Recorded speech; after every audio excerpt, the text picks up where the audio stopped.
Hello friends नमस्कार जय जगन्नाथ। आज मु बनैबी आमर ओडिशार एक पारंपरिक पिठा उपरे चंद्रकांति बनैबी। आज चंद्रकांति आमर प्रथमतः मुग दरकार।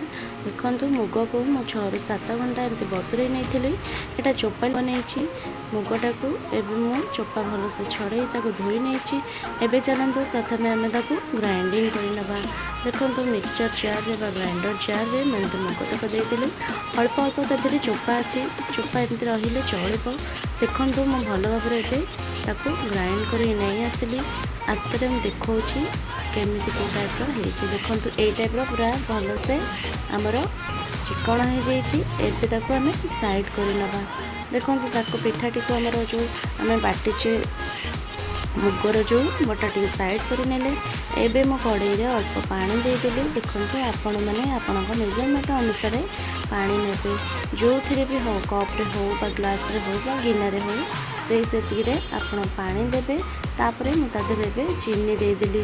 देखो मुगटी आवश्यक जी मुग पानी आउ तापरे चीनी से अनुसार आपण मैंने देबे। कहार केतिकी मीठा दरकार से अनुसार देबे। मीठाटी देला परे माने चीनीटी देला परे तापर टिके पिंच लुण देदेली।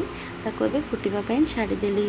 तापर एपटे फुटिबा छाड़ी टिके अल्प घी लगे नेली माने पकई नेली जेहेतु बास्नाटी ता फ्लेवरटी अलग आसब। तापर एपटे थाली रे एक घी माने ढाली नेली एमती हाथ रे ताको एमती चारिपटे एमती लगे नेली। देखो ये टाइप रो करिवे मु जो टाइप रो करिवी। आप एटा तो बहुत सहज ये पिठाटी बनैबा पई आ बहुत टेस्ट मध्य होइथाय। तापर देखो सेपटे जो पानी हमर फुटी जाइए आम जो ग्राइंडिंग कर रखी मुग तक से मु ऐड कली। देखो ऐड करी ताको भल भाव एमती चलैबा लगिली। आपण मैंने सब बेल भल भाव घाटू थे ना तले माने सोदुअर जो एटा आणटा लगी। देखो एमती भल भाव चलैबे जेपर्यंत आपणकर गोटे भल डोटी न बन। देखो ये टाइप मझे मझे आपण मैंने देखिए जानीपारे तार टे थिक आसला। ये टाइप एमती पूरा चलातु जेपर्यंत एमती जंतु थे जे पर्यंत आपण थिकनेस टी भल भाव न हो आपण मैंने से पर्यंत सेमती जंतु थे। देखो बर्तमान आमर जंतणी पूरा पूरी रेडी हो जाइए। आपण मैंने देखिए जानीपारे। एबे चलतु आम जो थाली रे आम घी लगे रखी से थाली रे एबे सब तक एमती ढाली नवा। देखु आमर से आम जो जंतिकी रखी जंतणी एबे थाली रे आम ढालिकी रखीदे। एबे बर्तमान आम सेट हाँपाई चारिपट एमती राउंड कर नवा। देखो ये टाइप आपण मैंने करेंगे।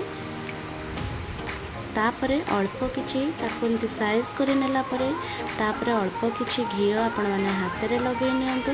तापरे ता ऊपर धीरे धीरे एमती साइड साइड करके पूरा सेट कर नियंतु। जो पटे घीटी न लगी एमती हाथ रे साइड कर सेट करके घी भल भाव लगे नियंतु।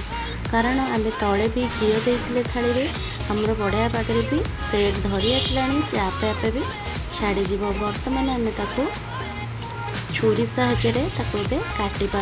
देखो ये टाइप मुझे आपण मानक काटी काटी देखा देखिए आप जानीपारे केते थिकनेस हो जाइए पूरा सेट हो जाइए रोटी। बर्तमान देखो मुझे टाइप काटी नेली केते नरम हो केते सेट भी जाइए आपण मैंने देखिए जानीपारे। एबे चलतु छाणीका प्रस्तुति करवा। कड़ाई रे सेपटे मो तेल गरम कर नहीं आम जो काटी रखी पीसेस कर पिठार यहाँ को सब तक एमती गोटे गोटे दे सब छाणी नेली। देखो ये टाइप आपण मैंने छाणी ने जेपर्यंत गोल्डन ब्राउन कलर न हो से पर्यंत छाणी ने।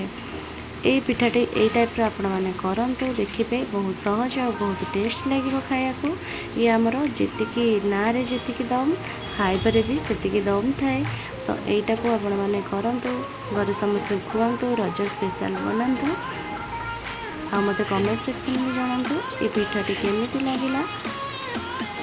आपण मानक ए टाइप आपण मैंने जदि मो वीडियोटी आपण मानक पसंद लगुच तो प्लीज़ लाइक शेयर कमेंट करंतु और सब्सक्राइब करिया को जमार भी भूलंतुनी।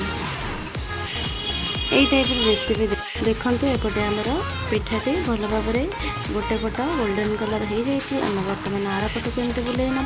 देखो पिठाटी आमर पूरा पूरी प्रस्तुत हो जाइए। यही टाइप ରେସିପି ବନାନ୍ତୁ। ପୁଣି ଥରେ ନେଇ ଆସିବି ଆପଣମାନଙ୍କ ପାଇଁ ନ୍ୟୁ ରେସିପି। ସେ ପର୍ଯ୍ୟନ୍ତ ରହିଲି, ଜୟ ଜଗନ୍ନାଥ।